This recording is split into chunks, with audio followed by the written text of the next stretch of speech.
Pope Francis changed the face of the modern papacy by shunning much of its pomp and privilege. That made him an enemy to conservatives nostalgic for a traditional past, as did his attempts to create a more inclusive and less judgmental Catholic Church. Hailing from Argentina, Francis became the first non-European pope in 1,300 years, on election in 2013. It was the first time in 6 centuries a pope was elected after his predecessor resigned. Until Benedict died nearly a decade later, unusually there were 2 men in white in the Vatican. Francis inherited a deeply divided church, and that progressive conservative gap became a chasm. Another defining challenge, sex abuse crimes by the clergy, and how to restore credibility to a damaged Catholic Church. Conservatives were unhappy from the start with Francis' informal style and his allergy to pomp, a simplicity that endeared him to millions. They balked at his calls for the Church to be more welcoming to LGBTQ people, whom he called children of God, and divorced Catholics, and at his clampdowns on using the traditional Latin Mass. He allowed women and Muslims to take part in a Holy Thursday ritual, until then restricted to Catholic men.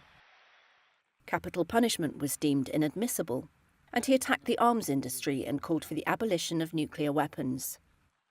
A towering conservative, the late Australian Cardinal George Pell, called his papacy a catastrophe in a memo meant to be anonymous. But Francis could disappoint the liberals too.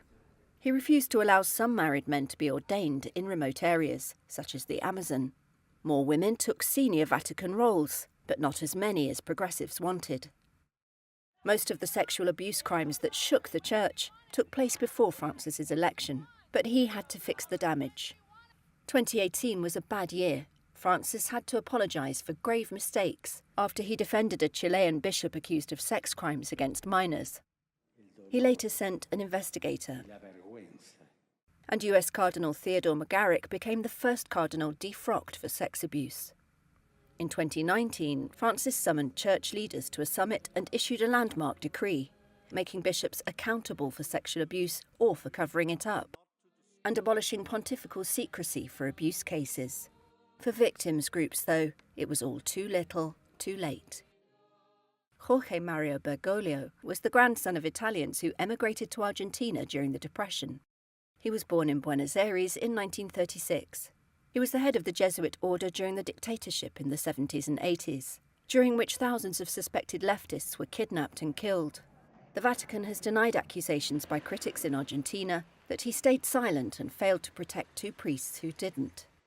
His papal name came from Francis of Assisi, the saint associated with concern for the poor. Pope Francis renounced luxurious apartments at the Vatican for a modest hotel he never moved out of, setting an example for cardinals he said lived like princes. He sent the bulletproof Pope-mobile off to a museum and was driven round in a car with few security features. Followers touched by tragedy or problems might pick up the phone to hear, "This is Francis." He was dubbed the Cold Call Pope.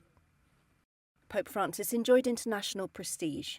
He spoke out for refugees and criticised countries that shunned migrants. Under his watch, the Vatican and the United Nations teamed up on climate change, and he published a landmark encyclical calling for a break from fossil fuels in 2015. The Pope, as leader of the 1.4 billion member Roman Catholic Church, is usually careful about taking sides in conflicts. But he was more outspoken about Israel's military campaign against Palestinian militant group Hamas, following the October 7, 2023 cross-border attack on southern Israel. He wrote how some international experts said that, quote, "What is happening in Gaza has the characteristics of a genocide."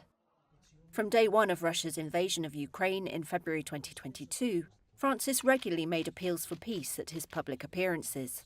He saw his own inability to bring an end to that war as a great disappointment of his papacy.